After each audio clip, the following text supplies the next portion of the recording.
ध्यान से सुनना। विदुर जी कौरवों के पक्ष में रहे।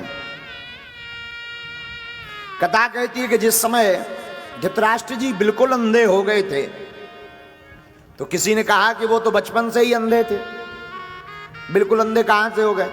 बोले नहीं, अंधे तो बचपन से ही थे, पर पुत्र मोह में जब उनकी भीतर की आंखें भी बंद हो गईं उस समय बड़ी विचित्र स्थिति बनी। ज्ञान और वैराग्य जो नेत्र हैं वह भी नष्ट हो गए पुत्र मोह में, तो अधर्म का पालन करने लगे, अधर्म को मानने लगे, अधर्म का आश्रय लेने लगे, विवेक रहित हो गए। श्री विदुर जी उन्हें समझाते तो वो विदुर जी को ही डांट देते। विदुर जी ने सोचा इससे बढ़िया तो भाग जाना है। घर छोड़ करके विदुर जी चले गए। राजपाट छोड़ा और तीर्थाटन करने चले गए। फिर क्या, पूरा कौरव पक्ष मारा गया, धर्म की जीत हुई। एक बार विदुर जी घूमते घूमते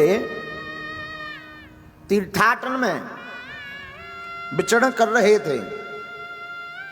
उसी समय विदुर जी की मुलाकात उद्धव जी से हुई। देखो एक बात यहां हम सावधान करेंगे, सचिव वेद गुरु तीन जो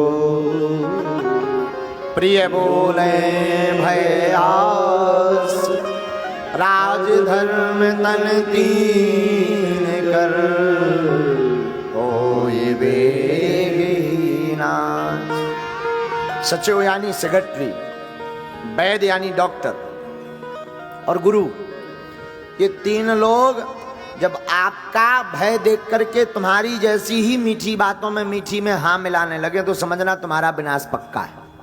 हाँ। सचिव तुम्हें बता दे तुम्हारा पिए कि तुम जीतने वाले हो चुनाव बढ़िया वोटों से, भय के कारण, और माहौल एकदम गड़बड़ हो तो समझना स्वाहा हो जाना है।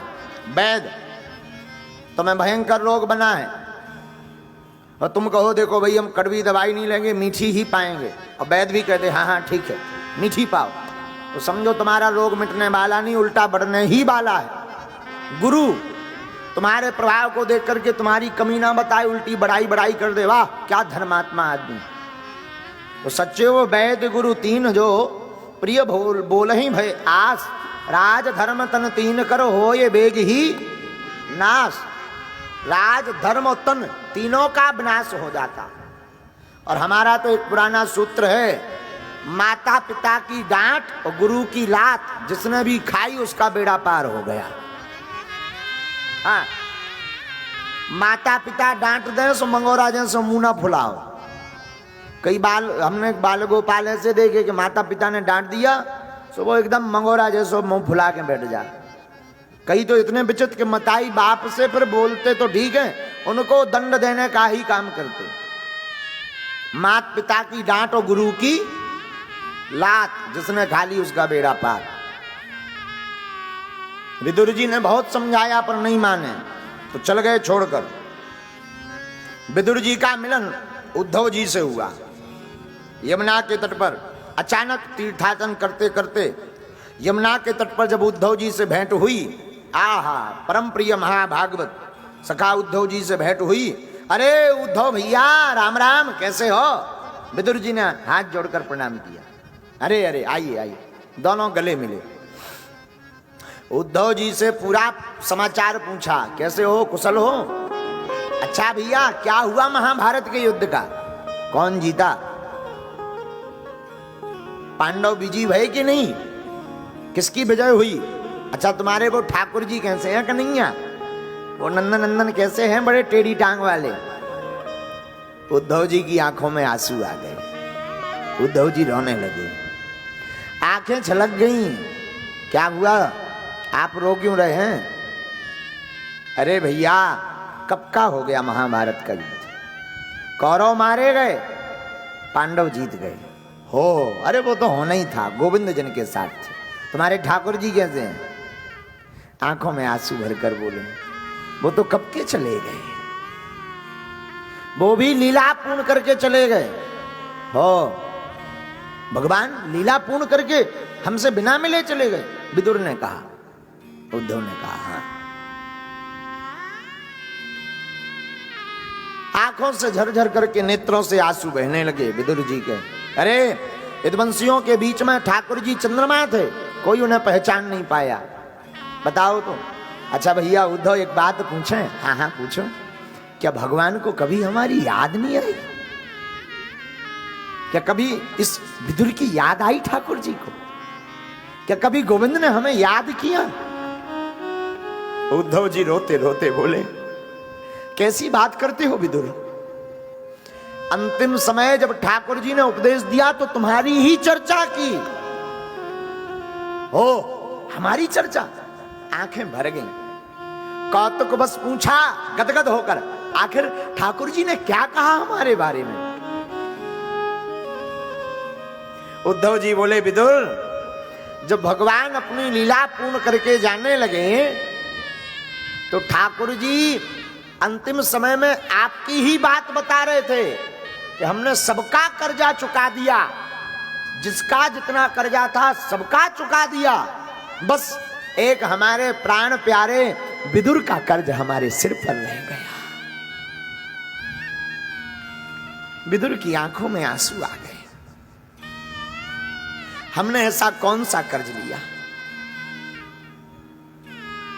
कौन सा कर्ज लिया जो भगवान अंतिम समय तक याद करते रहे?